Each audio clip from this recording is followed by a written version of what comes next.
दोस्तों जब भी आप किसी भी पॉपुलर वेबसाइट पे जाते हैं, इनफैक्ट जो है मैक्सिमम टाइम जो है ऐसे कंपनी के वेबसाइट पे जो बहुत popular, suppose that Google, suppose that Facebook, suppose that Amazon, ये सब पॉपुलर वेबसाइट है ना, ये सब वेबसाइट पे जाते हैं और इसके बारे में जब जानते हैं कि अच्छा ये तो आपका डेटा कलेक्ट कर रही है, तो आपके दिमाग में दो सवाल जरूर आता होगा। पहला ये कि ये डेटा कलेक्ट क्यों करती है ना, और दूसरा डेटा कलेक्ट करती है तो आपके लिए ये नुकसानदायक है या फायदेमंद है।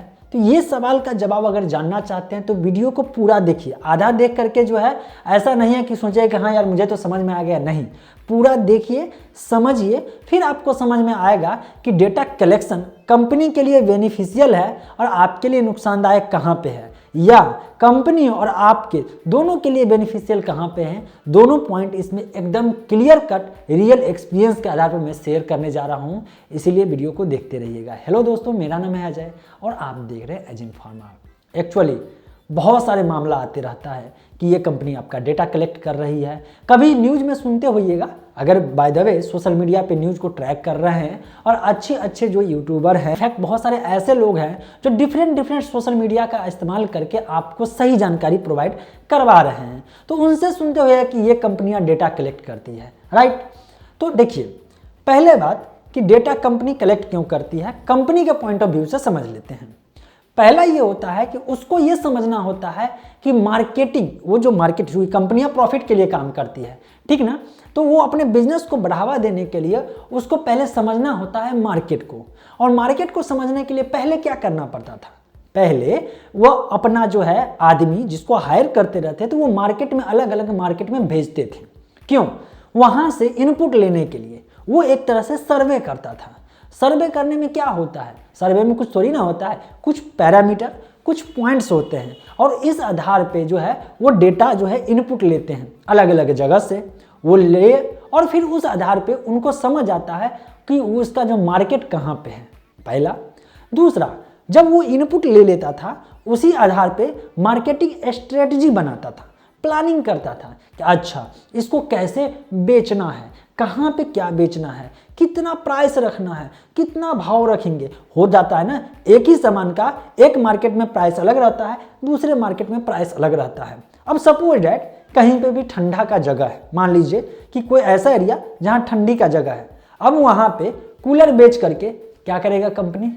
अब सिंपल कहिएगा ये कैसा मजाक है, ये तो जानकारी रहती है। हाँ यार, ये भी एक इन्फॉर्मेशन है, ये भी डेटा है।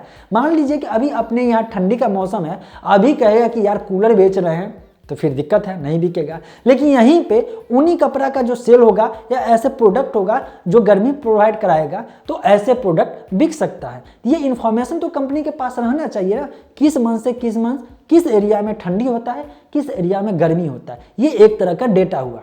ये नॉर्मल बात है, बेसिक चीज़ बता रहा हूँ जिससे आपको समझने में आसानी पड़े।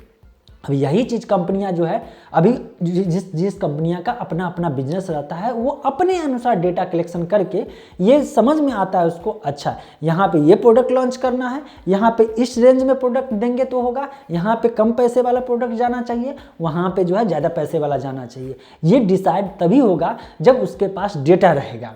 अब पुराने तरीके से जाएंगे तो उनको सर्वे करवाना पड़ेगा, बहुत सारा खर्चा पड़ेगा, लेकिन डेटा कलेक्शन से कंपनियां सबको बेनिफिट हो जाता है। देखिए, मैं पहले बोल दिया हूँ, वीडियो पूरा अगर देखिएगा तभी बहुत मतलब इंपॉर्टेंट पॉइंट समझ में आएगा, बीच में छोड़िएगा तो आप जा सकते हैं, इसमें मुझे कोई प्रॉब्लम नहीं है। ठीक, मैंने यहाँ तक बता दिया कि उसको चाहिए मार्केटिंग स्ट्रेटजी बनाने के लिए प्लस मार्केट को समझने के लिए।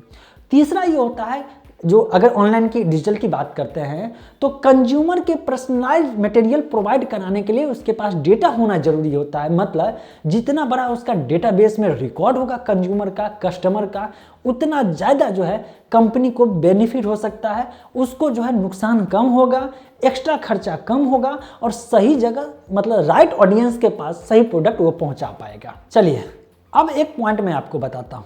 किसी भी बिजनेस को आगे बढ़ाने के लिए मैं अभी जो आधा पॉइंट बता रहा हूँ, मतलब आधा पार्ट बता रहा हूँ कि यहाँ पे अभी पहले कंपनी के तरफ से समझ लेते हैं कि अगर मान लीजिए कि आप कंपनी के जगह पे आप रहिएगा या आपका कंपनी रहेगा, तो ऐसे कंडीशन में आपके लिए मतलब कंपनी के लिए डेटा कैसे बेनिफिशियल हो सकता है, कैसे बेनिफिट पहुँचाता है, इस चीज़ को समझ लीजिए। सपोज कि एक कंपनी है और उसके पास अभी तक कोई डेटा नहीं है, वो किसी प्रोडक्ट को लॉन्च किया तो उसको पूरा मार्केट समझने समझते, कंपटीटर को समझते समझते, कंज्यूमर के बिहेवियर को समझते समझते उसको इतना पैसा खर्चा हो जाएगा कि वो सोचेगा कि जो रिसर्च एंड डेवलपमेंट है उस पर शायद पैसा ही उतना ज़्यादा ना लगा पाए। मतलब कि बढ़िया प्रोडक्ट जो है लाने के लिए जो पैसा लगता है वो बट जाएगा। यहीं पे अगर कंपनी को पहले से ही कोई ऐसा इंसान मिल जाए या कोई ऐसा डेटा मिल जाए जिससे ये होगा कि वो जो है अपने प्रोडक्ट को पूरा का पूरा मतलब एक तरह से मार्केटिंग स्ट्रेटजी बढ़िया से बना लेगा, मतलब कम खर्च में सही जगह पहुंच करके ज़्यादा बेनिफिट उठा सकता है। अब ये कंपनी सबके पास डेटा कहाँ से आएगा? अब यहाँ पे मेन खेला समझ में आता है।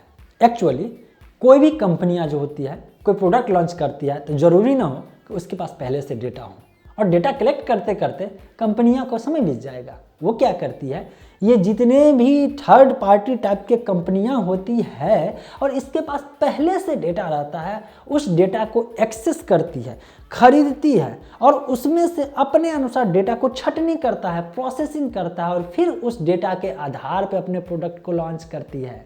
सपोज फेसबुक है ना, फेसबुक का इस्तेमाल प्राइवेट कंपनियां कैसे करती हैं? कोई प्रोडक्ट लॉन्च किया, फेसबुक के पास यूजर का डेटा है, अब वो अपने प्रोडक्ट को सेल करवाने के लिए जो एडवर्टाइजमेंट करेगी, क्योंकि फेसबुक के पास पहले से डेटा है, इसलिए वो डेटा के आधार पे वो पैसा कलेक्ट करेगी और उसके प्रोडक्ट को सही राइट ऑडियंस के पास जो है डिलीवर करेगी, जो कि उस प्रोडक्ट से इंटरेस्टेड या मिलता जुलता रहेगा, ताकि जल्दी से जल्दी लोग उस चीज़ को खरीद ले। अब कोई ऐसा इंसान है जिसको जूता खरीदना नहीं है और उसको जूता का एडवर्टाइजमेंट दिखा दे तो वो ऐसे ऐसे स्किप करके चला जाएगा। लेकिन कोई ऐसा जगह है जहाँ पे जूता खरीदना तो चाहता है लेकिन वो प्राइस रेंज कम है, वो जो है 500 या 1000 रुपया के अंदर में खरीद सकता है, उसको जो है 5000 से लेकर 10,000 20,000 का शूज दिखाना शुरू कर दे, वो एडवर्टाइज देख तो लेगा लेकिन बाय नहीं करेगा, वो डिसीजन नहीं ले सकता है।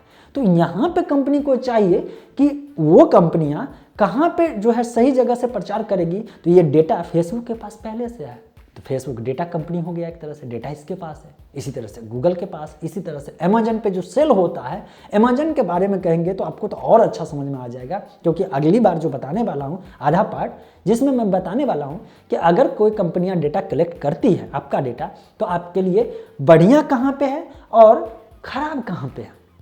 पहले समझ लेते हैं बढ़िया कहाँ पे, फिर समझेंगे कि खराब कहाँ पे है ना। बढ़िया ये है कि आप एक किसी ई कॉमर्स वेबसाइट पे कोई चीज़ प्रोडक्ट मतलब सर्च कर रहे हैं, आप सर्च कर रहे हैं मोबाइल के बारे में, ठीक, आपको इंटरेस्ट है मोबाइल लेने में, लेकिन आपको अगर प्रोडक्ट सर्च करते वक्त बगल में कहीं पे भी अगर जो है मान लीजिए कपड़ा का दिखने लगे और आप मेल हैं और फीमेल का कपड़ा का जो है दिखने लगे, क्या होगा? एक तो आपको इरिटेशन होगा, फालतू का क्या आ रहा है। दूसरी बात कि जो आप जो है सही चीज़ को डिसाइड नहीं कर पाएगा और बाय करने का तो चांस ही नहीं बनता है।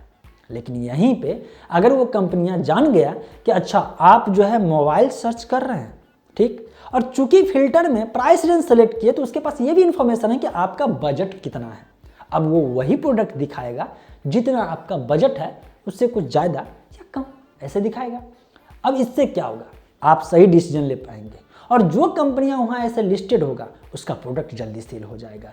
मतलब आपके लिए चूंकि सही प्रोडक्ट डेटा के आधार पर दिखाया गया तो आपके लिए बेनिफिशियल है, आपका समय बचा, आपको टेंशन नहीं हुआ, सही प्रोडक्ट तक पहुंच गया। अब ये आपके लिए बेनिफिशियल है कि पर्सनलाइज जो है मटेरियल दिखाया जाता है, तो मतलब आप जिस चीज़ के बारे में सर्च कर रहे हैं उसी से मिलता जुलता। सपोज कि मैं अगर कैमरा सर्च कर रहा हूं तो हो सकता है कैमरा का लेंस का जो है एडवर्टाइजमेंट डेटा के आधार पे दिखा दे, क्योंकि उसको मालूम है कि मैंने कैमरा बाय किया है। अब मैं कैमरा बाय किया हूं बहुत सालों पहले, मान लीजिए 2 साल 3 साल 4 साल पहले मैंने बाय कर लिया, एक एग्जाम्पल के तौर पर बता रहा हूँ। अब उसको पता है कि कैमरा इतना चलने के बाद जो है मतलब वो ख़राब हो गया होगा, या ये कैमरा बाय किया है तो इतना दिन के बाद जो है इसका बिहेवियर दूसरे कैमरा की तरफ अपग्रेड करने का होगा, तो हो सकता है कि हमको दिखाए कोई कंपनी नया प्रोडक्ट बढ़िया फीचर के साथ और ऑफर का प्रोडक्ट हो, हमको दिखाएगा। अब मुझे लगेगा कि मैं ले लेना चाहूँ। ये कैसे डिसीजन मेकिंग होगा? ये तभी होगा जब कंपनी के पास डेटा होगा और मैं या आप एज ए कंज्यूमर सही चीज़ डिसाइड करेंगे, सही प्रोडक्ट लेंगे। ये असली बेनिफिट है as a consumer, as a user, अगर मेरा डेटा कोई कंपनी के पास रहता है तो, ठीक। अब कहिएगा नुकसान कहाँ पे है? अब समझिए, नुकसान आपके असल ज़िंदगी में तब होता है जब इस चीज़ को, इस डेटा को गवर्नमेंट या आपके डिसीजन पे मतलब पॉलिसी को चेंज कर दिया जाता है। मतलब अब इसको समझ लीजिए कैसे, इस बात को हो सकता है कुछ लोग एग्री होंगे, कुछ लोग नहीं एग्री होंगे। मैं पहले बोल देता हूँ, ये मेरा पर्सनल व्यू है। मान लीजिए कि करंट में गवर्नमेंट जो है किसी कंपनी से डेटा ले लिया, और वो डेटा ले लिया बिहेवियर सर्च करने के बारे में, ठीक है। और बिहेवियर सर्च के आधार पे कंपनी से तो डेटा ले लिया। अब असल में ये पॉलिटिकल पार्टी का काम था क्या, कि अगर कहीं पे कोई प्रॉब्लम है या उस डेटा के आधार पे डिसीजन लिया, वहाँ पे हेल्प की ज़रूरत है, हेल्प नहीं किया जाता है। वहाँ पे कैसे पब्लिक को लालच दिया जाएगा जिससे उसके फेवर में डिसीजन चला जाए, और जब वो जीत जाती है तो वो पॉलिसी बनाती है कि चलिए अगर मैं कोई डिसीजन, मान लीजिए कानून में बदलाव लाना है, तो पहले से उसके पास ऐसा डेटा दिया जाएगा जिससे बाद में अगर कानून में बदलाव भी है तो लोगों को सच्चाई ही नहीं मालूम होगा। उसको लगेगा अरे यार ये तो मेरे फायदे के लिए है। यहाँ पे आपको प्रॉब्लम हो सकती है, आपके लिए नुकसानदायक हो सकता है। मतलब एक तरह से समझिए कि फेक इंफॉर्मेशन आपके पास पहले से पहुँचाया जाएगा।